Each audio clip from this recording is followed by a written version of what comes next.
a tots dos els hi plantejo les preguntes que teniu vosaltres en el programa.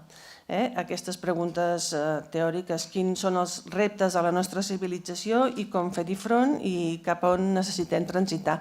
Ells ens contestaran des dels seus àmbits. La Marta és des de l'àmbit més agrícola y él sobre la visión més de ciutats en transició.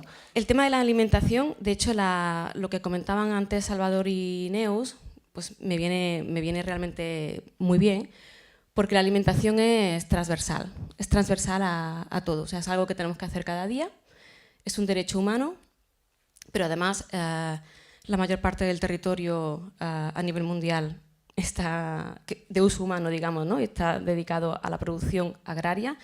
No voy a decir la producción de alimentos, sí a la producción agraria, porque una parte importante de lo que producimos a nivel agrario no es directamente para la producción humana, sino que ya sabemos que existen también los biocombustibles, sabemos que un 33% de lo que se producen son cereales para alimentar a la cabaña ganadera.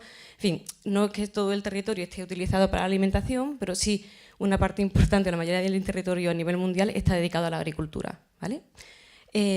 Por tanto, cualquier medida que nosotros adoptemos a nivel alimentario tiene implicaciones, tiene impactos en todos los niveles de nuestra vida.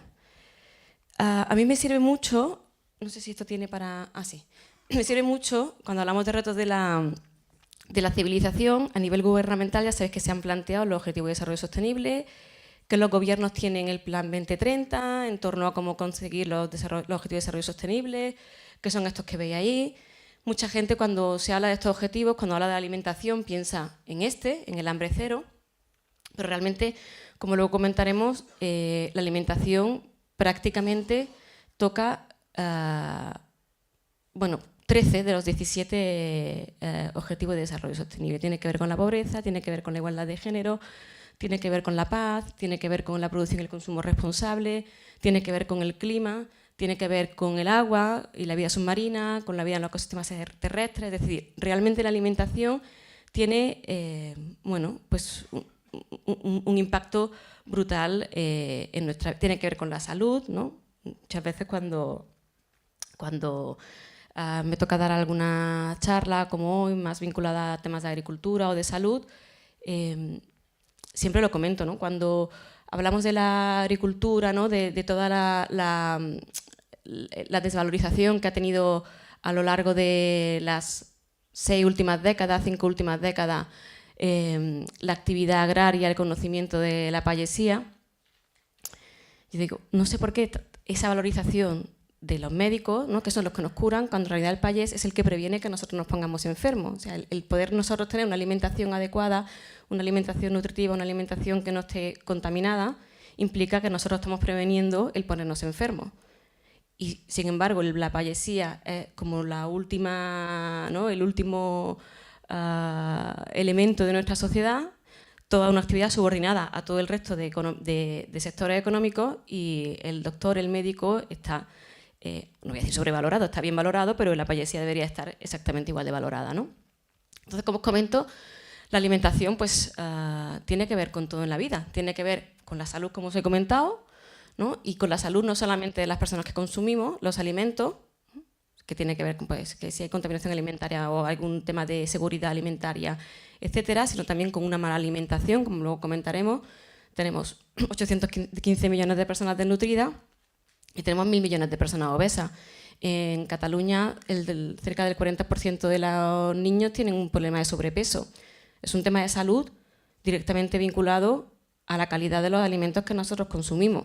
Es decir, que realmente estamos ante un problema bastante grave en el día de hoy, con implicaciones muy, muy potentes en el futuro. Neus, tengo una presentación muy larga, tú me cortas, ¿vale? Cuando esto, porque yo iré hablando tal, o sea, yo tengo la presentación así un poco de guión, pero yo iré saltando y... ¿vale? Tú me dices y ya está. Tiene que ver, como comento, ¿no? Con el cambio climático. Solamente la producción, ahora mismo justo en el IPCC estamos trabajando en un informe sobre usos del suelo, seguridad alimentaria y sistema alimentario. En En el último informe que sí que es público, en el que estamos ahora, todavía estamos trabajando, la producción agraria supone el 24% de las emisiones de gases de efecto invernadero. Y eso es sin tener una visión de sistema alimentario. Las personas que trabajamos en alimentación, desde el ámbito científico por lo menos, tenemos muy claro que no se puede hablar solamente o no se puede fraccionar el sistema agroalimentario, sino que tenemos que tener toda una perspectiva holística que implica la producción de alimentos, que implica la transformación de alimentos, que implica el transporte de los alimentos y que implica la preparación de los alimentos y el consumo de los alimentos. El consumo es importante no solamente por la calidad de la dieta, sino también, como veremos luego, por el desperdicio alimentario, ¿no? Un 33% de lo que se produce no se llega a consumir y eso tiene obviamente también implicaciones a nivel de cambio climático, a nivel de paisaje, a nivel de uso del suelo, etcétera, porque podríamos estar liberando espacio o bien alimentando a más gente. Es decir, que realmente tiene también muchas implicaciones. Por tanto, como decía, a nivel de cambio climático, la alimentación sumando el 24% de emisiones, más todo lo que hay más allá de la cadena, que implica también, por ejemplo, la conservación. Cuando nosotros estamos promoviendo un modelo de producción agroalimentaria y consumo de alimentos basado en alimentos no de temporada y, por tanto, el tener que transportar los tomates de Marruecos, o bien tener que transportar los espárragos de Perú, o bien tener que transportar las gambas de Ecuador o de Tailandia, pues implica que necesitamos también cámaras para la conservación, que también emiten gases de efecto invernadero, etc. Es decir, que realmente en todas las fases de la cadena alimentaria se producen emisión de gases de efecto invernadero. Y estamos hablando en torno al 35% más o menos de las emisiones de gases invernadero si sumamos todos los elementos vinculados a la producción, transporte y consumo de alimentos. Hablar de alimentación es hablar de educación alimentaria. Hay una gran de educación rural, hay una gran desconexión entre sobre todo la gente que vive en la ciudad, gente en una tendencia que además la tenemos de incremento de personas que van hacia la ciudad y que también, bajo mi punto de vista, tiene que ver con el modelo agroalimentario, porque una de las necesidades que tenemos en estas vías de transición es desurbanizar la sociedad y de ser capaces de atraer a que más gente y re-ruralizar nuestra sociedad, es decir, que más gente pueda vivirse al campo. Uno de los problemas que tenemos es que Barcelona, por muchas medidas paliativas que nosotros introduzcamos, nunca será sostenible. Es imposible que realmente una ciudad como esta pues, sea sostenible. Podemos hacerla lo más sostenible que podamos, pero realmente lo sostenible es redistribuir a la población en los territorios y, por tanto, hacer la vida en los otros territorios que no son las ciudades también una vida pues, digna, una vida en la que la gente pues, tenga ganas de irse a vivir al campo, ¿no? Pero bueno, como comento, alimentación es educación. Educación no solamente alimentaria de saber qué comer, sino educación rural, ¿no? Educación agraria. Alimentación son derechos humanos. Hay un derecho específico dentro de los derechos económicos y sociales, que es el derecho a la alimentación, que es uno de los derechos más vinculados al derecho a la vida. Obviamente, si no comemos durante varios días, pues básicamente es que nos morimos. Y si comemos mal, pues no tenemos tampoco una vida digna, que es lo que está ocurriendo a prácticamente la mitad de la población. Hablar de alimentación es hablar de género, en la producción alimentaria, es hablar de género en la transformación alimentaria y es hablar de género en la preparación de alimentos. ¿Quién piensa lo que hay que comprar? ¿Quién prepara los alimentos? Hay que hablar de distribución de tareas. Por tanto, es hablar también de género. Es hablar de cultura y tradiciones. En esta parte del mundo tenemos un problema muy grave. No solamente cuando se pierde un pueblo, ¿no? Que sabemos que tenemos un problema de abandono rural muy fuerte y cuando se pierden y pueblos se abandonan, perdemos cultura, perdemos conocimiento vinculado a ese territorio que se despobla, sino que además cuando hablamos de alimentación, hablamos de una serie de variedades tradicionales vinculadas a ese territorio que han sido seleccionadas a lo largo de centenas y miles de años según las variedades y que, bueno, se pierden por culpa, digamos, de un modelo industrial que ahora mismo nos es impuesto. Es hablar de, en el caso nuestro de aquí, alimentación mediterránea, que realmente hoy por hoy casi diría que es como un mito que está ahí. Sabemos que está reconocida por la UNESCO, pero el patrón alimentario se aleja mucho de lo que es la dieta mediterránea. Y os invito a que veáis cualquier menú de residencia de ancianos o de personas mayores, cualquier menú de hospital, cualquier menú de escuela. Las escuelas se están poniendo un poco más las pilas, pero veréis bollería en las residencias, en los hospitales, veréis dietas desequilibradas, por ejemplo, poniendo una legumbre de primer plato y una proteína animal, tortilla, hamburguesa o filete de segundo plato, cosas que a día de hoy todavía sorprende que en una bueno, pues una entidad pública, ¿no? que además hay nutricionistas detrás, veas estos desequilibrios que dices, bueno, no lo acabo de entender, ¿no? Esto, de hecho, además lo trabajo con los estudiantes de educación alimentaria, que es una de las asignaturas que yo doy, y ellas mismas se quedan alucinadas, decir, ¿cómo puede ser esto, no? Hablar de alimentación, como hemos comentado, hablar de medio ambiente. He separado cambio climático y medio ambiente porque yo coincido con Neus en que realmente el cambio climático es uno de los retos fundamentales a los que nos enfrentamos. Y además es un elemento multidimensional. Hablar de cambio climático es hablar de justicia social, tiene muchos elementos más allá del tema medioambiental, y aquí en medio ambiente quería hablar sobre todo pues, del tema de contaminación del agua, contaminación del suelo, vinculado a la producción de alimentos. Por tanto, hablar de alimentación es hablar de medio ambiente, es hablar de justicia social, también lo separo. No es justo que nuestros agricultores y nuestras agricultoras no estén recibiendo un precio justo por lo que producen, que no puedan tener una vida digna viviendo de lo que es su actividad profesional, como es la producción de alimentos. No es justo que no sean reconocidos por la sociedad el papel que realmente juegan en el bienestar de las personas que no producimos alimentos. Y por tanto, bueno, y eso hablando de aquí de Cataluña. Si nos vamos a hablar de lo que ocurre en los países del sur, los temas son todavía mucho más graves a nivel de justicia social, por temas de acaparamiento de tierra, de expulsión de comunidades campesinas, etcétera, que bueno, no entraremos en el día de hoy. Hablar de alimentación es hablar de territorio, es hablar de paisaje. El paisaje rural está realmente generado, o sea, lo crean las personas que producen alimentos.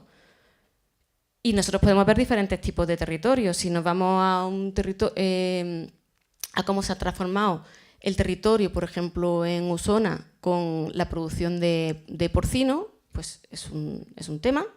Y si nosotros queremos plantear, ¿no? Pues las producciones agrarias tradicionales que había en nuestros territorios, pues vinculados a la producción de cereal, a la producción, bueno, cereal fundamentalmente, y leguminosas, pues se genera otro tipo de territorio. Pensad, por ejemplo, en los territorios de terraza o en los territorios donde vemos pues, esos valles con cuadraditos, ¿no? Es típico territorio cuadrado en el que se ven diferentes tipos de cultivos con unos márgenes de árboles. Bueno, pues son territorios que son los que estamos habituados, que las personas que vivimos en el medio urbano, cuando queremos ir al medio rural, no esperas ver un monocultivo enorme, ¿no? Como ocurre, por ejemplo, en Argentina de soja, sino que tú esperas ver pues, un territorio bueno, pues con otro patrón más vinculado a lo que es nuestra cultura, ¿no? Es decir, que hablar de alimentación es hablar de todo esto. Por tanto, de hecho ayer tenemos una reunión con el ayuntamiento, la necesidad de que si se quiere hablar de una política alimentaria, aprovechando que comentaba Neus el tema de las elecciones, es que hace falta una política transversal. O sea, es una política que requiere realmente de una nueva, y ahí de nuevo también voy a lo que comentaba Salvador, de una ruptura en el modelo de gobernanza y en el cómo está realmente estructurado nuestros ayuntamientos, que tienen una estructura completamente vertical y fraccionada, en el que tenemos pues eso, educación por un lado, en el que tenemos salud pública por otro, en el que tenemos medio ambiente por otro, con cajones completamente separados que prácticamente no se hablan, que tienen sus propias directivas, sus propias formas de funcionar, etcétera. Si queremos hablar de alimentación, necesitamos generar realmente una estructura transversal que permita vincular todos estos elementos. Porque si no estaremos realmente tomando una medida en un componente y generando posiblemente un problema en otro. Y aquí voy a poner otro ejemplo que también le comentaba ayer a las chicas del ayuntamiento, que teníamos una reunión con los de ciencia.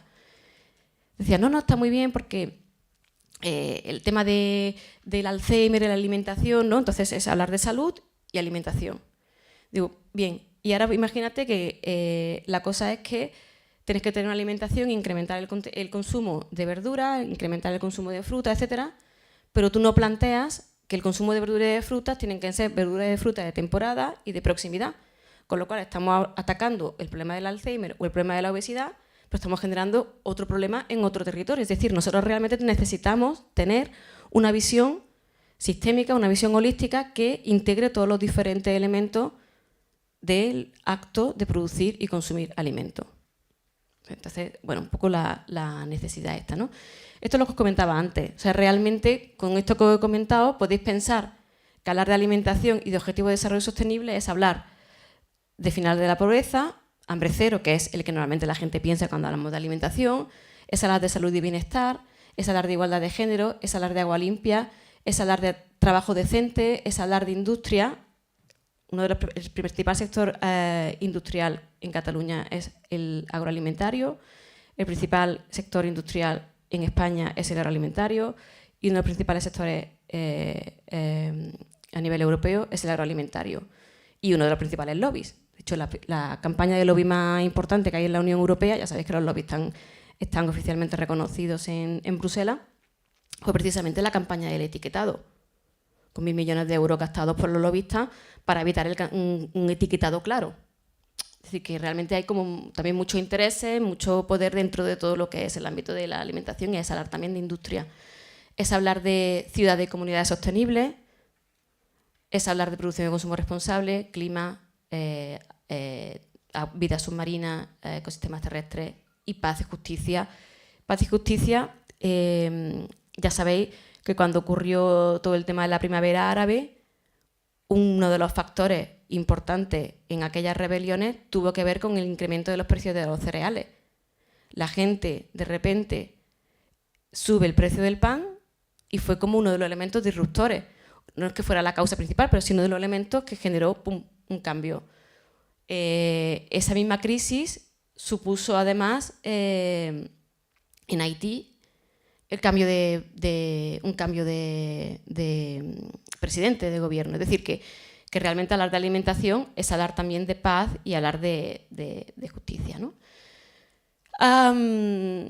Entonces, bueno, quería que tuvierais clara que efectivamente es esa mirada transversal y que tiene que ver con todos los retos que a nivel institucional, a nivel de Naciones Unidas, nos hemos planteado como sociedades. Posiblemente a nivel comunitario nosotros decidamos poner otros retos ahí, pero los que tenemos acordados ahora mismo a nivel internacional son esos.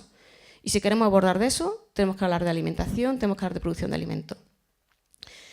Y tenemos realmente, bueno, para producir alimentos hay muchas opciones diferentes, pero para simplificar el debate, y esto es una simplificación un poco burda, pero sirve para el análisis, tenemos dos modelos enfrentados. Tenemos un modelo de producción de alimentos intensivo, convencional, industrial, enfocado a la ganancia, a la acumulación de capital, y tenemos un modelo de producción comunitario, payés, de pequeña escala, que está enfocado pues, al mantener de un modo de vida y alimentar a la población. Obviamente hay una escala de grises, es decir, aquí de ese modelo de payés ideal, digamos, porque estamos hablando de modelos ideales, ya no queda. Es decir, realmente estamos hablando de que la gente que produce alimentos tiene, aquí en Cataluña, pues tiene muchos elementos ahora mismo heredados de ese sistema industrial, como puede ser pues, la producción agraria utilizando pesticidas o la producción agraria y fertilizantes nitrogenados, etc. Porque existe esa idea de que realmente no se puede producir ya alimentos si no es utilizando pesticidas y si no es utilizando fertilizante nitrogenado. Desde la agroecología, que es el ámbito en el que yo trabajo y que tiene tres patas, ¿no? Porque la agroecología entendemos la alimentación como este sistema holístico y una de las patas es la parte técnico-productiva desde una perspectiva ecológica, en lo que se pretende es mimetizar el sistema agrario como si fuera un sistema natural, intentar generar todas las sinergias que hay dentro del componente agrario. Se demuestra que mediante la asociación de cultivos, mediante diferentes técnicas que existen y más que se podrían encontrar si hubiera dinero, y ahí volvemos de nuevo a la ciencia que comentaba Salvador, ¿no? También la ciencia es política. No es, la ciencia ahora mismo hay un gap, una diferencia entre lo que se dedica a ciencia para la agricultura ecológica y lo que se dedica a ciencia centrada en la biotecnología, en el caso de España, de 60 veces de la financiación estatal. Si a eso le sumamos lo que aportan las empresas de la biotecnología, pues la diferencia entre lo que se puede investigar por los recursos que tenemos de un modelo u otro, pues todavía mayor, ¿no? Pero con los pocos recursos que hay, pues se demuestran que se puede incrementar 5 y 6 veces las producciones introduciendo medidas de mimetización de la naturaleza, que básicamente es lo que hace la agroecología, y realmente se pueden llegar a producciones que son interesantes. Y luego, no sé si... 2 minutos. Vale.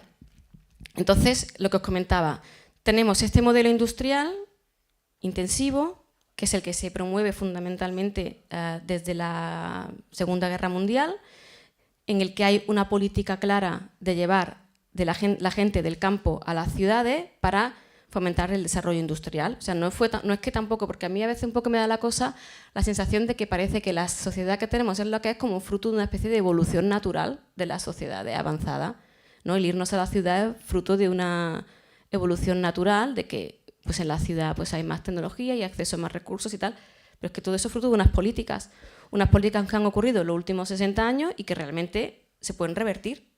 O sea, que realmente no es un tema que sea una utopía, que realmente para mí la utopía es pensar que podemos seguir la senda que llevamos ahora. O sea, que realmente tenemos que desarrollar políticas que permitan revertir procesos que han ocurrido en los últimos 60 años, cuando además, como también comentaba Salvador, tenemos ahora mismo conocimientos técnicos y científicos como para poder tener una vida bastante decente en cualquier parte de nuestro territorio.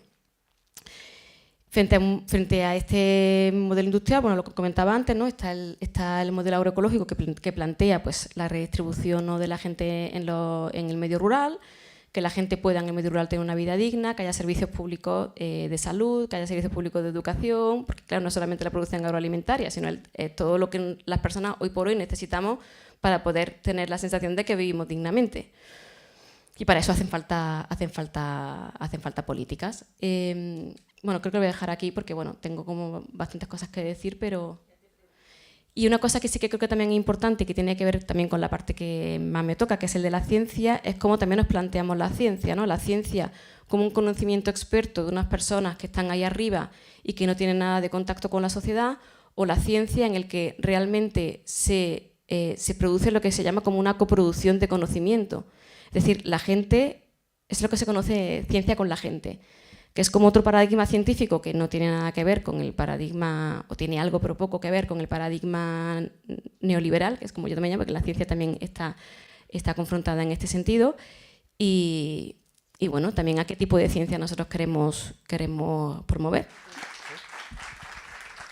Como decía, yo voy a hablar los próximos minutos un poco para complementar lo que ha dicho aquí la compañera y, bueno, y crear un poco el marco que nos va a llevar después a todas esas iniciativas concretas que van a estar explicando el cómo ellas están realizando ya ese proceso de cambio, transformación, de transición, o llamémoslo como queramos, ¿no?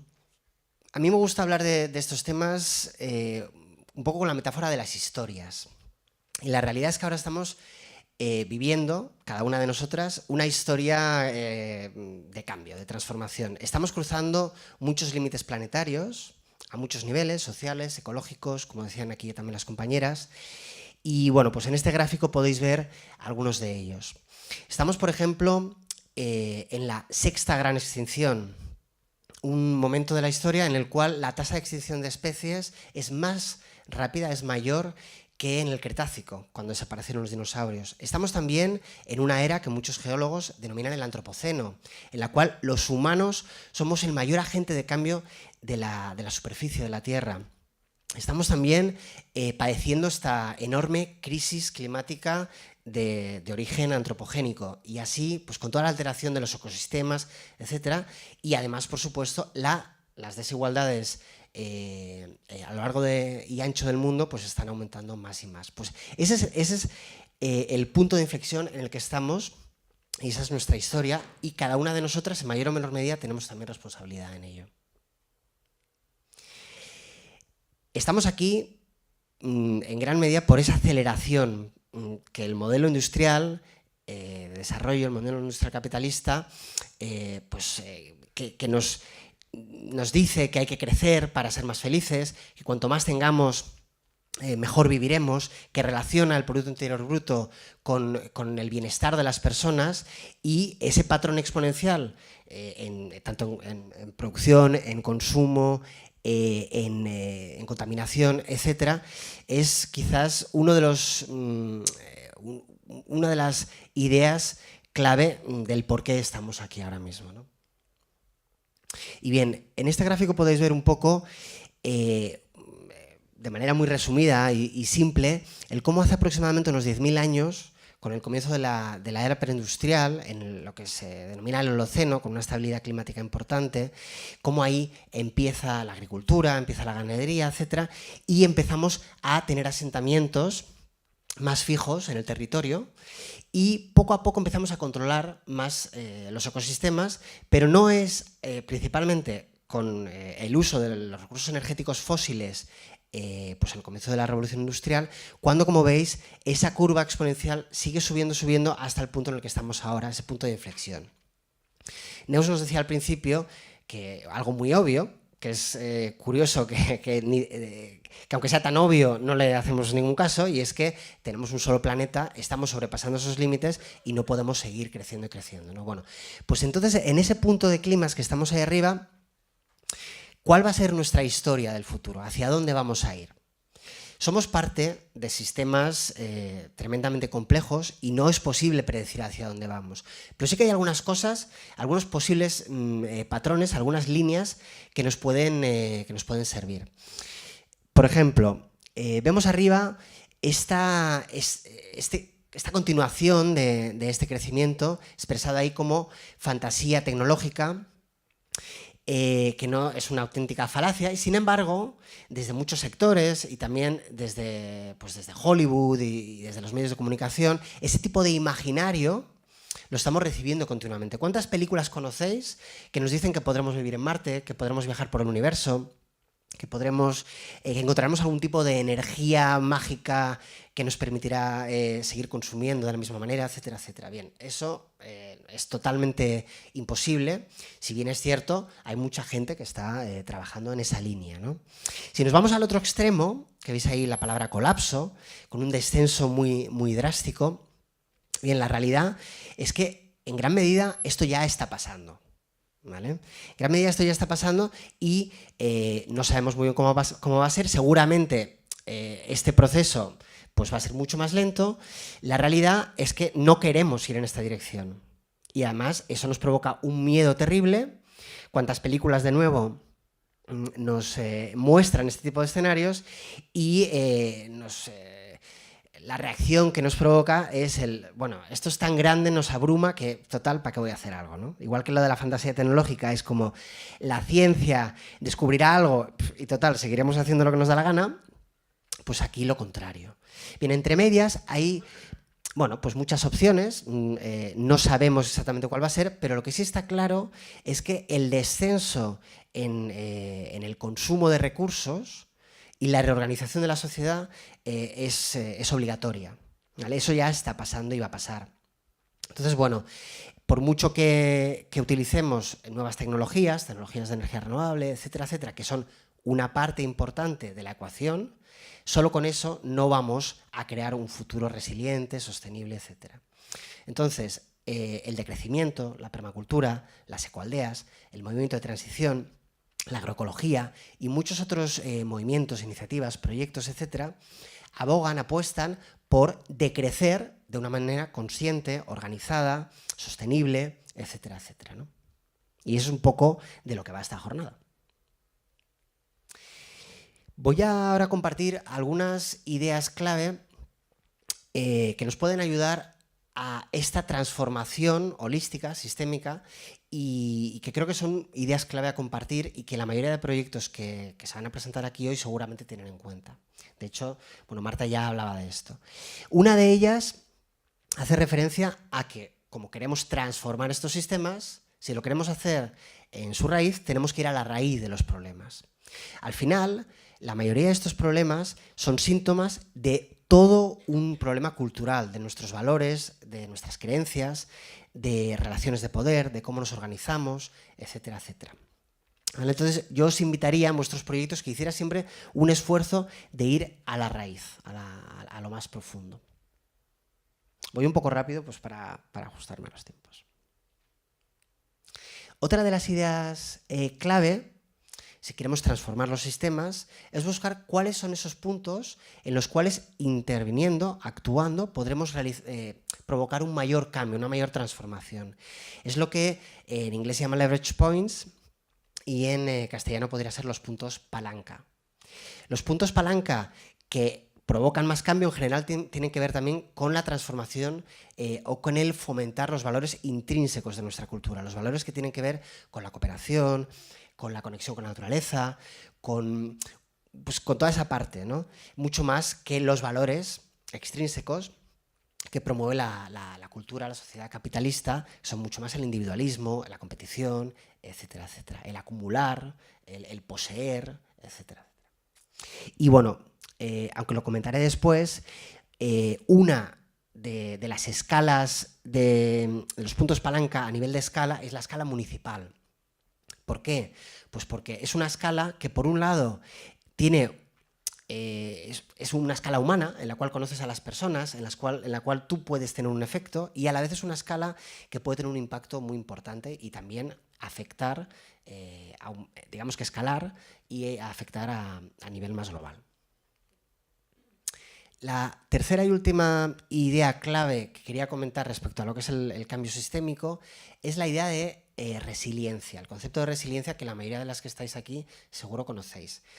Hace referencia a una propiedad inherente de cualquier sistema, que es la de adaptarte frente a los choques que vienen del exterior. Bien, inicialmente Salvador nos hablaba de que nos tenemos que adaptar. Pues bien, justamente este tipo de propiedad es la que necesitamos potenciar para ser capaces de adaptarnos frente a los choques que ya estamos viviendo y que he comentado brevemente al inicio.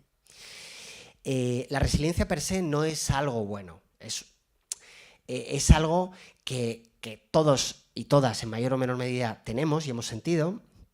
Es una idea, pues bueno, es una capacidad de un sistema como una persona, como un ecosistema, como una comunidad, etcétera. Pero pensemos que hay sistemas como el capitalismo que es muy resiliente, ¿no? Antes nos comentaba Marta sobre los lobbies, etcétera. Tiene sus mecanismos para estar ahí y adaptarse frente a los efectos de los choques que recibe, ¿no? Entonces, bueno, ¿por qué digo eso? Porque resiliencia solamente no es suficiente. Por un lado tenemos que transformar, ir en una dirección y potenciar la resiliencia de los sistemas que queremos desarrollar, ¿no? Y el movimiento de transición y las iniciativas que se presentan aquí pues van muy en esta línea, ¿no?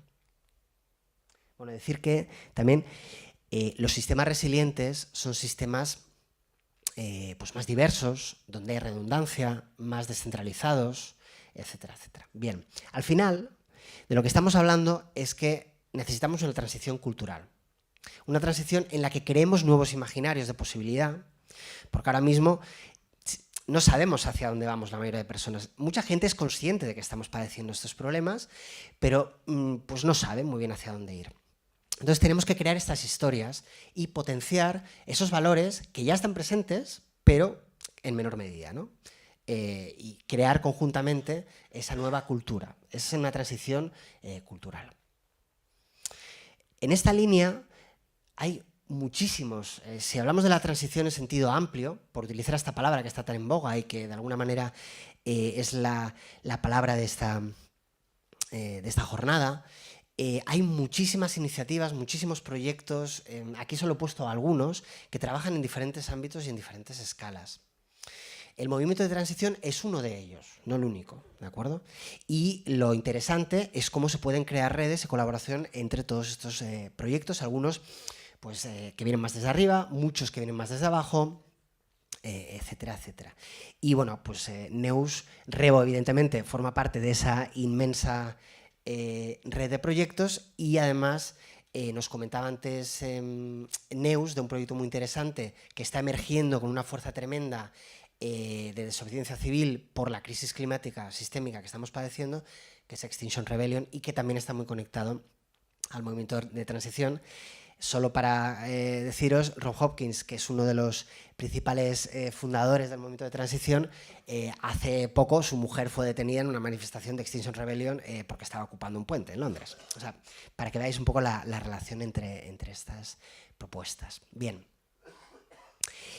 De manera bastante en plan telegrama, ¿de dónde sale? Ahora voy a centrarme un poquito más en el movimiento de transición. ¿De dónde sale la propuesta? Bien, hace aproximadamente 13, 14 años, esta persona que veis aquí, junto con otras, empezaron un proyecto en un pueblo que se llamaba Totnes, que básicamente parte de otro vector clave, igual que la alimentación antes, pues en este caso la energía, un vector que afecta a cualquier aspecto de nuestra vida del día a día, ¿no?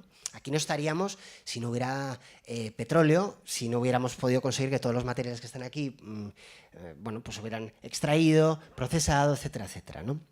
Entonces, ¿cómo podemos crear pueblos, comunidades, barrios, etcétera, que sean autosuficientes a nivel energético? Pues esta era un poco la idea inicial. Primero empezó en Kinsale con un pequeño estudio que se llamaba Kinsale 2021, y la idea era, con unos alumnos que él trabajaba, pues ver cómo se podía desarrollar un plan participativo de descenso energético. Poco después empezó la primera iniciativa en Inglaterra, y la realidad es que hoy día existen unas 2000 iniciativas de transición en más de 50 países. Todo esto se basa en varias premisas.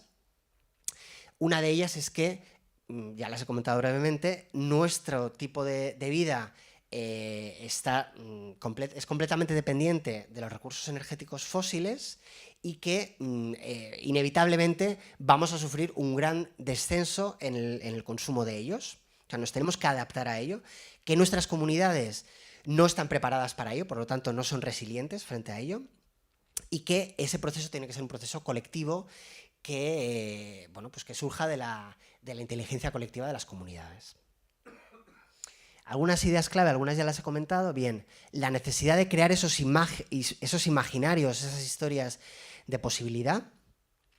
Si no somos capaces de crear historias que nos atraigan, hacia las que queramos ir, difícilmente vamos a ir para allá. Entonces, teniendo en cuenta estos límites que estamos comentando, también esta es una gran oportunidad de rediseñar nuestro futuro. Entonces, bueno, veamos cómo podemos crecer en muchas de las cosas de las que ahora también carecemos. Contacto con la naturaleza, salud, buena nutrición, felicidad, etcétera. Porque podríamos decir, bien, tenemos muchas cosas, ¿no? Pero ¿eso nos hace felices? Bueno, ya sabemos que hasta cierto punto y en gran medida no. La importancia de hacer que estas ideas se expandan. Es como si cada una de nosotras fuéramos, por ejemplo, un hongo o un virus, y que cada una, cuando llega a sus entornos, en su trabajo, en su familia, en su ciudad, seamos capaces de hacer que estas ideas lleguen lo máximo posible para que esto se expanda, ¿no? La necesidad de incluir a todos los actores en este proceso. Fijaros quiénes estamos aquí. Principalmente gente blanca, de mediana edad o gente mayor, con estudios, etcétera, etcétera. Aquí falta muchísima diversidad. Bueno, poco a poco, pero esto tiene que ser consciente. No puedes esperar a que alguien, solo porque has puesto un cartel, venga aquí. ¿Vale? Hay gente que obviamente tiene otras preocupaciones, y tenemos que buscar las maneras de incluirles en todo esto, porque todos estamos en el mismo bote, ¿vale? El concepto de resiliencia aplicado a nuestras comunidades, que estos procesos son, por llamarlo de alguna manera, procesos de transición externa, que es en gran medida lo que vamos a ver y estamos viendo hoy aquí, cómo manifestar esto en nuestros pueblos y ciudades, pero también un proceso de cambio personal. ¿Cómo nos afecta emocionalmente lo que está pasando en el mundo? ¿Cuántas veces, de manera consciente o inconsciente, nos sentimos tristes, deprimidos? Pues porque sentimos que han talado un bosque, o porque realmente nos sentimos impotentes, sentimos mucho dolor por lo que está sucediendo en el mundo. Pues bien, crear espacios de apoyo mutuo, de resolución de conflictos, etcétera, toda esa parte más emocional es crucial también en este proceso. las manifestaciones prácticas, que es el eje central de esta jornada, y por último, que al final todo esto es un modelo de código abierto, ¿vale? Por eso que esto es algo viral, que la idea es que cada uno lo coja y lo adapte de la mejor manera a su entorno. Aquí veis en un mapa, bueno, pues algunos ejemplos de iniciativas. Donde veis una H es porque es lo que se llama un hub. El movimiento a nivel internacional está organizado con hubs. Hay unos 24 o 25 hubs en el mundo y yo trabajo con más personas coordinando el hub a nivel del Estado español. Y bueno, pues esto es algo muy orgánico. Hay iniciativas que aparecen, desaparecen, en fin, pero es algo muy vivo. En el Estado español, aunque no está del todo actualizado, este pequeño mapa que veis aquí, pues aproximadamente unos 80 proyectos de transición que se autodenominan como tal. Luego, evidentemente, hay muchos otros alineados, pero que no se autodenominan así. Desde el 2008 aproximadamente, que surge la primera iniciativa, pues unas 80 han ido apareciendo. Ahora habrá unas 45 activas, más o menos. Ahora voy a, de manera, sin entrar en detalle, pero sí... ¿En qué se manifiesta esto? Y luego lo veréis en más detalle con los proyectos que se van a ir presentando en algunas de las áreas. Porque al final estamos hablando de transformar en todos los ámbitos pues nuestra manera de vivir, de relacionarnos con el planeta y entre nosotras, ¿no? Entonces, uno de los ejes, una de las áreas es la alimentación, claramente. El activismo de tenedor, porque todas comemos todos los días, como nos explicaba Marta, es crucial. Y aquí veis simplemente pues, algunos ejemplos, huertos urbanos, proyectos de agricultura apoyada por la comunidad, por ejemplo, ahí están recogiendo naranjas para hacer una mermelada comunitaria, en fin, gallineros felices, mercados, producción agroecológica en definitiva. La economía, otro eje crucial que conecta con el cómo nosotros gestionamos nuestras relaciones y nuestros recursos. Aquí veis, por ejemplo, un mapa en el que, aunque se ve pequeño porque hay muchas imágenes, en el que aparecen diferentes redes de intercambio. Redes de intercambio son bancos del tiempo, monedas sociales, etcétera, etcétera. El Estado español es uno de los lugares donde más experiencias en este sentido hay y viene mucha gente a investigar lo que está pasando. Aquí veis pues, desde el Puma, en el Pumarejo Sevilla, Demos en Canarias, veis ahí una imagen de Villanueva la Geltrú en uno de los encuentros de monedas sociales, etcétera, etcétera. A nivel de energía, otro de los 4 vectores que voy a mostrar aquí como cruciales, pues de nuevo lo mismo, la energía está en todo. Entonces, obviamente, la primera idea sería, tenemos que disminuir nuestro consumo de manera drástica.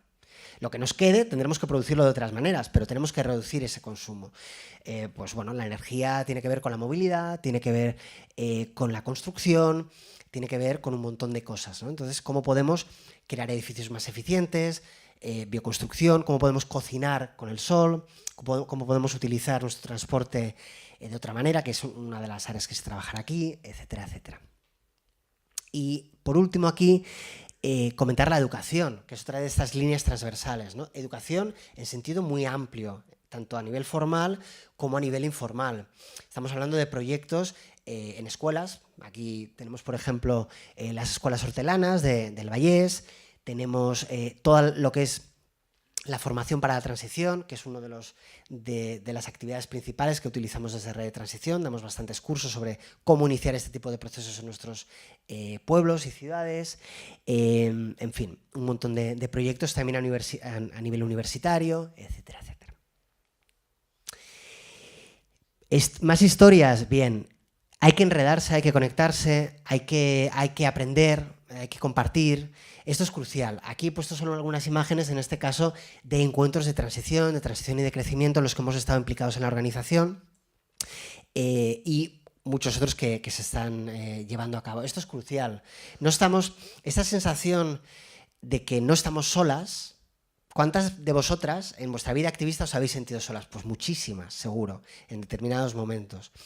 Las que tenemos suerte de vivir quizás en un entorno donde hay pues más movimiento social, ecológico, etc., a veces decimos, hostia, pues hay más gente de la que pensamos. Pues bueno, la realidad es que somos todavía una minoría, ¿no? Y hay que aprender y hay que conectarse y hay que crear estos espacios de colaboración. Tenemos que trabajar a escala municipal, como comentaba. Ayer estaba en La Garrocha con unas jornadas que eran parte de un proyecto internacional que coordino con otra gente, que se llama Municipalities in Transition, y esta jornada que veis aquí se desarrollaba ayer en la Garrocha, Territori Resilient, por ejemplo, ¿no? Y bueno, pues al final es cómo se pueden crear espacios de colaboración profunda entre administración pública, sociedad civil, porque todas, desde nuestros ámbitos, tenemos que ir de la mano porque es que nos la jugamos, ¿no? Y a la vez, pues es una gran oportunidad. También historias mías personales de cómo me ha llevado mi propia transición, yo creo que es importante decirlo, pues mis viajes, mis historias, mis trabajos, mis proyectos. Y con esto acabo y quería preguntaros qué es lo que veis aquí. Dedicar los próximos segundos a pensar qué es lo que veis aquí.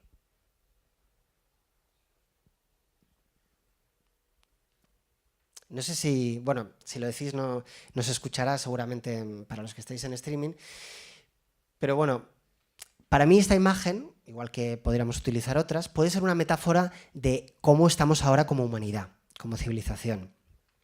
Estamos ahí en el límite, como veis se ven un montón de colores, estamos navegando en un océano en el que no sabemos muy bien y lo que está claro es que si no nos ponemos todas de acuerdo en qué dirección queremos ir y además buscamos un poco el equilibrio porque si nos vamos todas para un lado el barco dará la vuelta, etcétera, etcétera, pues estamos aquí en esta situación, tenemos opciones de navegar hacia un lugar mejor, diferente, estamos además obligados porque ya estamos en ese océano, hemos partido de manera obligada, entonces bueno, pues tenemos que conjuntamente colaborar y ponernos manos a la obra y además en ese proceso, algo que quizás no he comentado cuando hablaba de las historias, la importancia de celebrar también, ¿vale? De disfrutar este proceso. Bien, y con esto último, aquí he puesto varias cosas y sí que quería comentar una última cosa, ¿no? Si me permites. Bueno, dos cositas. Ahí tenéis varios enlaces, supongo que después la presentación las compartiréis por si alguien quiere. Y dos cosas, una, un libro que tenéis en la entrada por si a alguien le apetece, que es la guía del movimiento de transición, un libro que escribí hace un par de años y se acaba de sacar la segunda edición. Y en primicia, esa otra imagen que veis ahí, y tengo el placer de estar aquí con Agustí, es un proyecto documental, llevamos mucho tiempo trabajando en él. Este marzo saldrá la campaña de micromecenazgo para financiar a una parte de él, que justamente lo que pretende es dar visibilidad en un largometraje a muchas de estas iniciativas, algunas quizás de las que están presentes y muchas a nivel de todos nuestros territorios, ¿no? Entonces, bueno, quería aquí compartirlo, me hacía ilusión en este foro y bueno, ya compartiremos con todas vosotras cuando salga la campaña, con Rebo, etcétera, esta propuesta. Así que bueno, esto es todo y gracias. Moltes gràcies. Començo jo per una pregunta que li vull fer a la Marta i després al públic. A veure, em sembla que hi ha molta gent que es pregunta si amb el sistema agroecològic és possible alimentar tots els milions de persones que hi ha ara al món. Perquè sempre és si ens veiem obligats a l'altre sistema que no ens agrada o amb aquest sistema agroecològic podem. A ver, ahora mismo se producen alimentos para 12.000 millones de personas y somos 7.000 y pico, todavía no hemos llegado a los 8.000.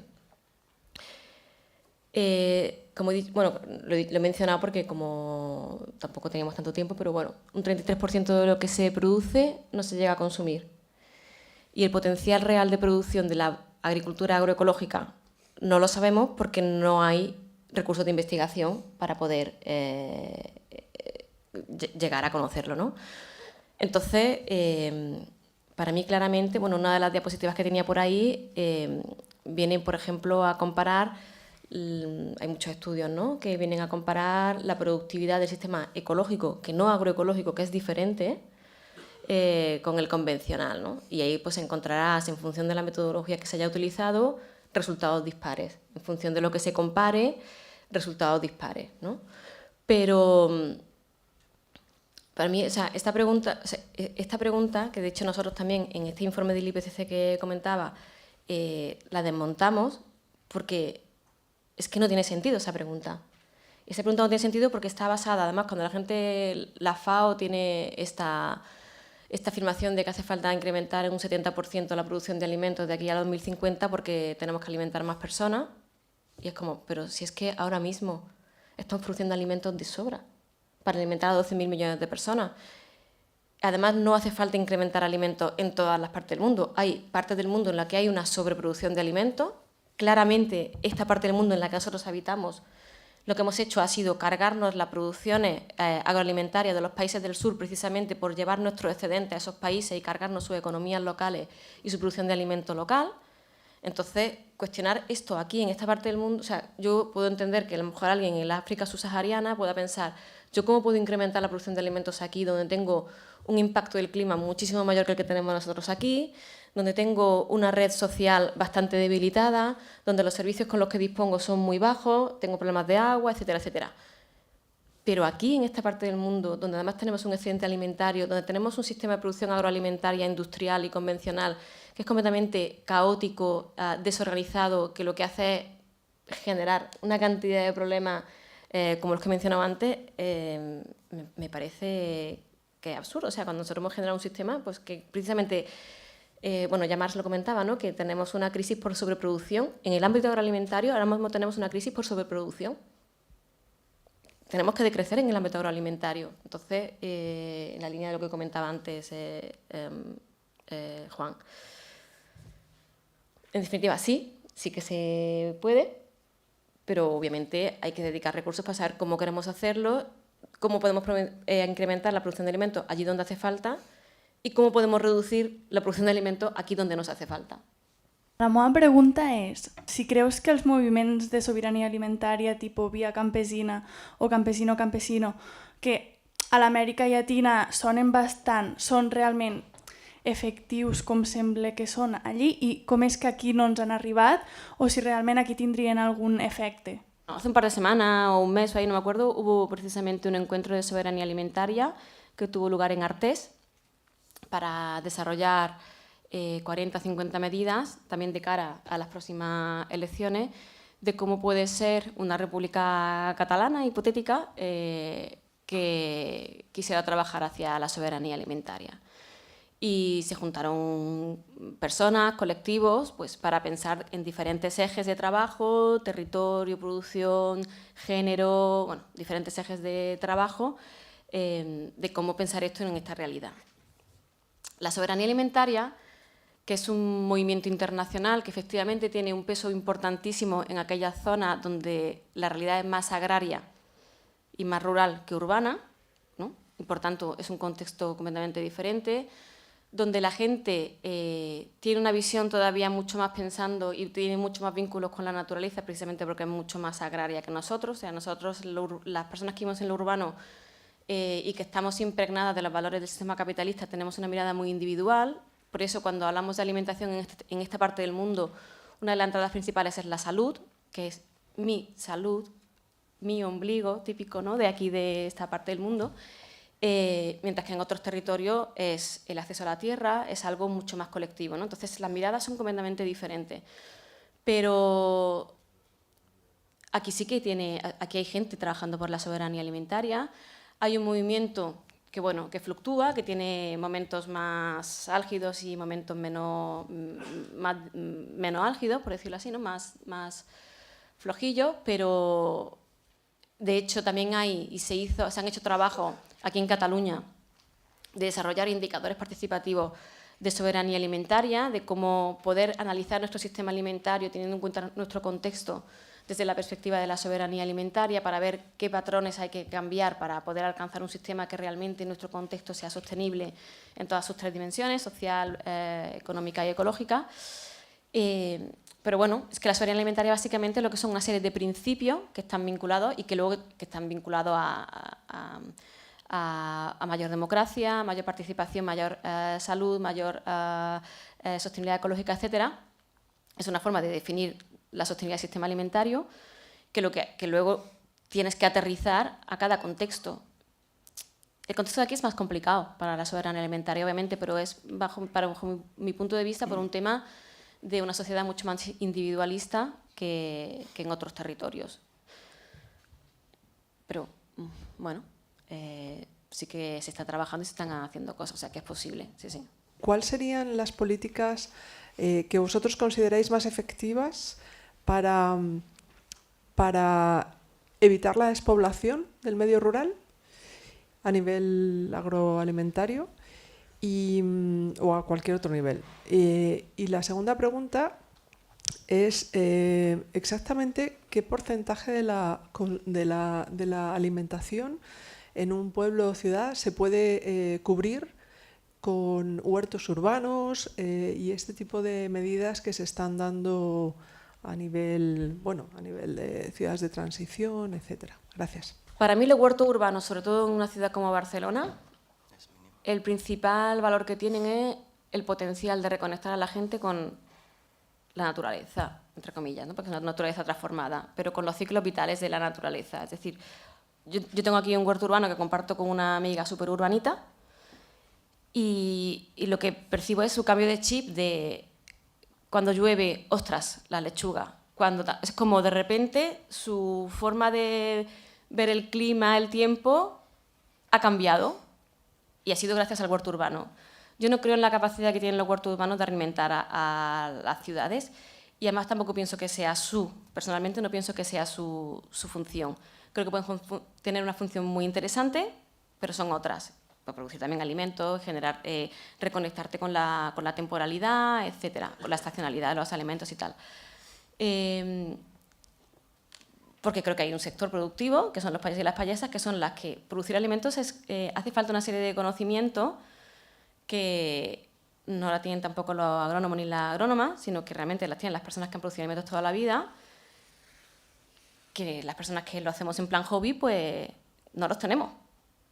Y con los huertos urbanos no es la herramienta para poder, digamos, alimentar a las ciudades. Pero creo que tiene un potencial muy interesante, luego aparte también como islas verdes dentro de lo que es, ¿no?, la planificación de la ciudad, o sea, se tiene mucho potencial los huertos urbanos. No para alimentar a la población, eso es un tema, ¿no? Y luego el tema de políticas. El tema de las políticas a nivel alimentario es súper complicado. O sea, hay como muchas escalas. Está la escala municipal, está la escala regional, está la escala estatal y está la escala, digamos, Unión Europea. Y claro, todas ellas en realidad están relacionadas y todas ellas tienen impactos en nuestra agricultura y en nuestra alimentación, fundamentalmente en la agricultura, donde tenemos una política agrícola comunitaria que acaba definiendo hacia abajo mucha de la capacidad de acción que tienen nuestros payeses y nuestras payesas y las personas que gobiernan.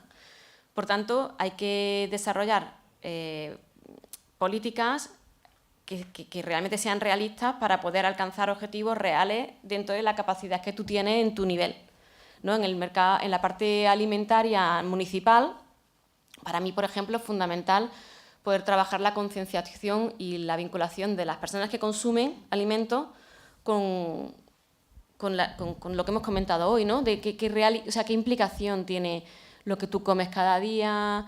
Luego se pueden desarrollar también políticas para favorecer el acceso de alimentos de calidad a las personas. Por ejemplo, una persona que quiera cambiar su hábito alimentario, teniendo en cuenta que en la mayoría que tenemos poca disponibilidad de alimentos que se producen de forma sana, donde Mercabarna tiene un peso fundamental, donde los supermercados tienen un peso fundamental y, por tanto, la gente no conoce de las cooperativas de consumo, donde los mercados de payés son una minoría real. Estoy hablando del ámbito municipal. Bueno, pues son ese tipo de cosas, ¿no?, de realmente generar campañas de concienciación, de generar espacios para realmente los payeses y las payesas puedan producir o distribuir de forma directa sus alimentos, junto con talleres, ¿no?, la escuela. Todo el tema de la agroecología escolar y de la educación a esos niveles lo veo fundamental. De hecho, la gente que trabaja temas de agroecología escolar en los municipios se ve como cuando llegan a secundaria estos chavales y estas chavalas tienen una concienciación sobre su alimentación que no tiene la gente que no ha trabajado la agroecología escolar. O sea, son muchas diferentes cosas que se pueden hacer, pero como decía antes, desde una política transversal. porque si yo adopto medidas solamente en un elemento, pues la capacidad de cambio que voy a poder generar es mucho más pequeña que si yo tengo una mirada transversal de la alimentación y es como si tiras, en lugar de la piedra en el centro del lago, la tiras en la orilla. La onda expansiva pues queda en la orilla, si la dejas en la orilla se acaba rápido, si la tiras en el centro, pues entonces bueno, un poco por ahí, ¿no? Bueno, pues complementando lo que dice aquí Marta, a ver, respecto a los huertos urbanos, yo creo que son muy necesarios, pero obviamente son complementarios y no nos van a alimentar. Pero el valor en esta sociedad en la cual los niños ya prácticamente ni saben de dónde viene una lechuga, el valor que tiene el que puedan tocarla, el valor para mí, por ejemplo, de ir a mi huerto a nivel terapéutico, pese a que yo solo me como algunas cosas del huerto porque el resto viene de una cooperativa de consumo o de otro lugar, es muy importante, ¿no? Estamos en esta sociedad que yo mostraba de esa aceleración continua y brutal y necesitamos reconectar con los ritmos de la naturaleza. En ciudades como Barcelona apenas ves el cielo, es que no te das cuenta casi ni de cuándo es de día, de noche, en fin, necesitamos sentirnos parte de la trama de la vida. Yo creo que ahí los huertos tienen una función muy, muy importante. Respecto a qué se puede hacer a nivel político, legal, etcétera, bueno, yo creo que se tiene que explicar que la situación en la que estamos es una gran oportunidad también, que podemos promover un modelo de desarrollo en el cual la escala local y el concepto, la idea de resiliencia, quizás sean dos de los ejes principales y además puede ser un modelo que cree más puestos de trabajo, que haga a las personas más conectadas a su territorio, que estén las personas más felices. Entonces yo creo que cualquier tipo de normativa, de proyecto que se promueva desde las instituciones para hacer que estos municipios, que estos pueblos, que estos barrios sean más autosuficientes, el poder esté más redistribuido, no dependamos de cosas que vienen de tan lejos, que la riqueza no se vaya a grandes corporaciones y permanezca en los circuitos